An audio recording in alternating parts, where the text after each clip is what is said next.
Health Novo presents Sushruta, our health awareness channel.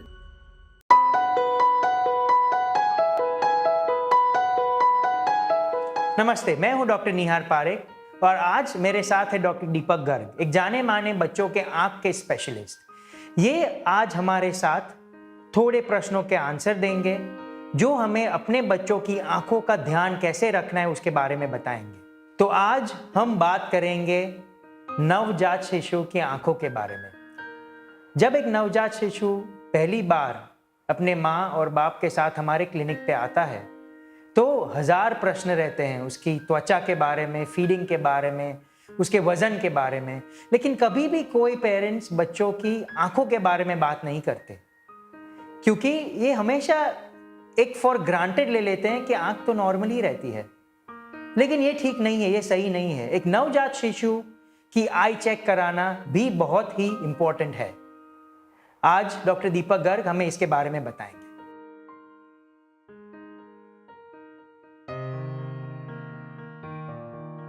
Doctor निहार, बहुत अच्छा सवाल पूछा आपने। न्यूबॉर्न का एग्जामिनेशन ज़्यादातर पीडियाट्रिशियन के यहाँ ही हो जाता है।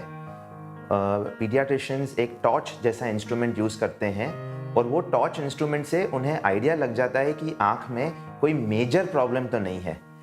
जो मेजर प्रॉब्लम की बात कर रहा हूँ वो है कैटरैक्ट। कैटरैक्ट बच्चों में कॉमन नहीं है, बहुत कम दिखने को मिलता है, लेकिन बहुत बड़ी प्रॉब्लम है कैटरैक्ट, क्योंकि कैटरैक्ट की वजह से बच्चे की नज़र पे बच्चों की नज़र बहुत ज़्यादा कम हो सकती है और उसको इमीडिएट इलाज की ज़रूरत होती है। तो अगर पीडियाट्रिशियन बच्चों का नए न्यूबॉर्न का चेकअप कर लेते हैं तो फिर उन्हें एक्चुअली पीडियाट्रिक ऑफ्थेल्मोलॉजिस्ट या आँख के डॉक्टर के पास जाने की आवश्यकता कम हो जाती है। अगर पीडियाट्रिशियन रेफर करते हैं आपको पीडियाट्रिक ऑफ्थेल्मोलॉजिस्ट के पास, तो ऑफ कोर्स एक ऑफ्थेल्मोलॉजिस्ट या आँख के डॉक्टर आपके न्यूबॉर्न का चेकअप कर सकते हैं।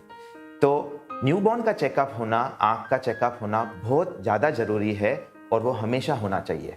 तो नवजात शिशु की आई चेक कराना ज़रूरी है, लेकिन अगर नवजात शिशु प्रीमेच्योर मतलब कम वजन के साथ अगर उसका जन्म हुआ है, थोड़े दिन एनआईसीयू में निकाले हैं, ऑक्सीजन मिला है, वेंटिलेटर पे रहा है, तो उसकी आंखों का डैमेज एक अलग प्रकार का हो सकता है जिसे हम आरओपी कहते हैं।